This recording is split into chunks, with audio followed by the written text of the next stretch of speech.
Halo teman-teman, jumpa lagi dengan saya Depri Saipullah. Kita akan membahas pertandingan Indonesia versus Arab yang menyisakan euforia bagi seluruh fans timnas Indonesia. Kita berhasil merebut 1 poin di kandang Arab Saudi. Kita tahu bahwa ini duel yang berat dan timnas Indonesia bisa menyelesaikan duel itu dengan baik. Bahkan merepotkan tuan rumah yang nyaris saja kalah. Dan kita juga nyaris kalah kalau tidak ada Martin Paes. Kita tahu bahwa pertandingan ini adalah laga pembuka yang selalu menarik dan pastinya berat. Semua orang pasti mengira bahwa Arab Saudi akan menang di laga ini, apalagi mereka main di kandang sendiri. Tapi mereka juga sedang bermasalah.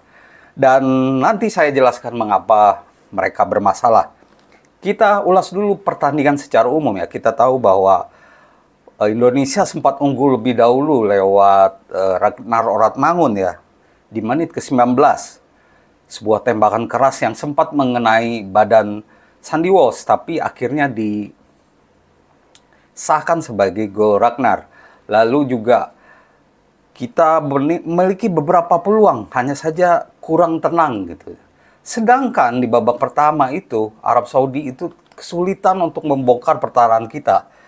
Bahkan mereka hanya menembak satu tembakan ke arah gawang di babak pertama. Dan itu menjadi gol yang dicetak oleh Musab ya.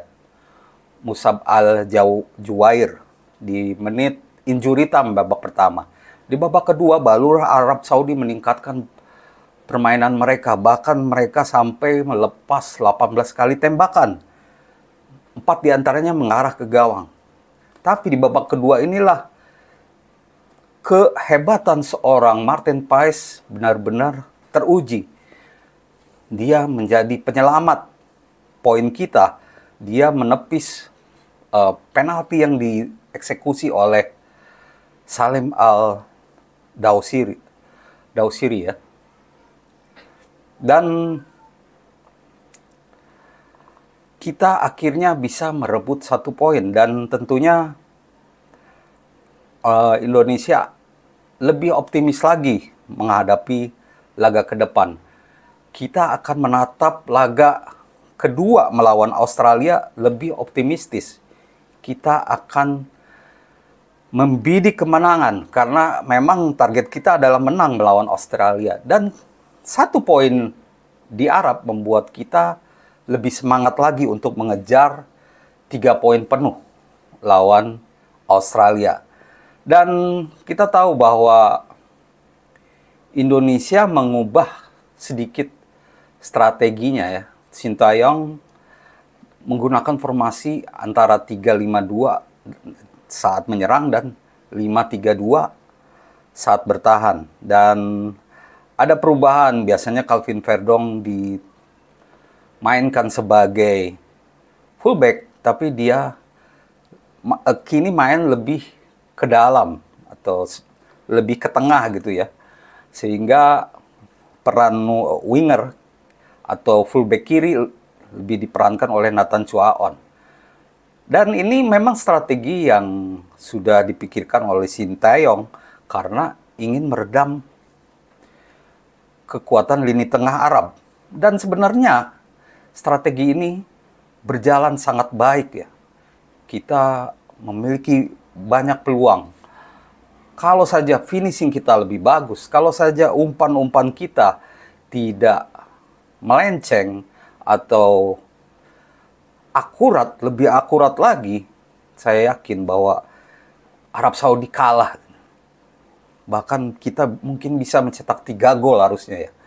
Soalnya apa? Soalnya mereka itu Arab Saudi meninggalkan ruang-ruang kosong di belakang. Dan kita memang sebenarnya bisa mengekspos itu. Cuman para pemain mungkin butuh lebih banyak bermain lagi. Mungkin di laga ke depan akan lebih baik lagi.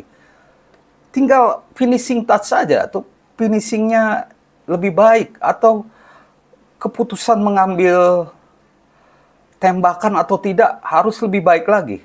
Dan itu harus dilakukan di laga kedua melawan Australia. Nah, hasil imbang ini juga membuat Sintayong lebih percaya diri lagi. Dia yakin bahwa Indonesia saat ini adalah kuda hitam di grup C. Kita tahu bahwa grup C penuh kejutan karena Australia kalah lawan Bahrain 0-1. Lalu Cina dibantai oleh Jepang 7-0, dan ini membuat peluang kita sangat terbuka. Kita tidak mengincar posisi 1 dan 2, tapi kalau bisa mengapa tidak ya. Tapi yang paling realistis, posisi 4 saja udah baik, dan saat ini ranking Indonesia ada di posisi 4. Nah, kesimpulan dari pertandingan itu melawan Arab menurut saya lebih memperbaiki akurasi umpan dan keputusan saat mengambil tembakan atau tidak, karena itulah kekurangan timnas Indonesia. Selebihnya kita bisa tampil luar biasa, kompak, dan hadirnya Martin Paes membuat lini pertahanan kita lebih tenang. Walaupun dia membuat satu kesalahan ya, semoga itu tidak diulangi lagi, tapi menurut saya secara umum ini sudah baik. Di sisi lain kita melihat bahwa Arab Saudi sangat frustasi. Pelatih Roberto Mancini sangat kesal. Di konferensi pers dia marah karena para pemainnya tidak bisa mencetak gol. Padahal Arab Saudi punya banyak peluang untuk mencetak gol. Dan dia melihat bahwa ini sudah terjadi beberapa kali. Nah, di beberapa laga terakhir Arab Saudi memang kesulitan mencetak gol. Bahkan kegagalan penalti itu merupakan kegagalan ketiga beruntun menurut Mancini ya. Dan itu harus diperbaiki. Selain itu, Mancini juga frustrasi karena dari 31 pemain yang dibawanya, 20 pemain itu tidak mendapatkan tempat di klub, menit bermain yang cukup. Tapi Mancini tidak bisa berbuat apa-apa ya. Contohnya ya kiper Al-Owais. Jadi Arab Saudi ini, liganya Saudi Pro League ini memunculkan kontroversi juga karena pemain-pemain lokal tersisihkan oleh pemain-pemain bintang asal Eropa. Pemain timnas Arab malah tidak bisa memain secara reguler di klub mereka, di Al Nassr atau di Al Ahli,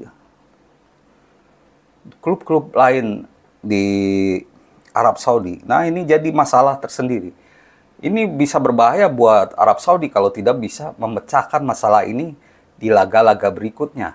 Sedangkan Indonesia kini harus bersiap untuk laga kedua, persiapannya lebih baik karena sudah main, sudah tahu potensinya seperti apa, dan kita juga percaya dengan strategi apik yang diolah oleh Sintayong. Demikian teman-teman, ulasan saya soal pertandingan Indonesia lawan Arab Saudi. Kita tunggu hasil menarik lainnya di laga melawan Australia. Yang negara tetangga kita ini juga sedang khawatir setelah kalah dari Bahrain. Terima kasih atas perhatiannya dan salam olahraga.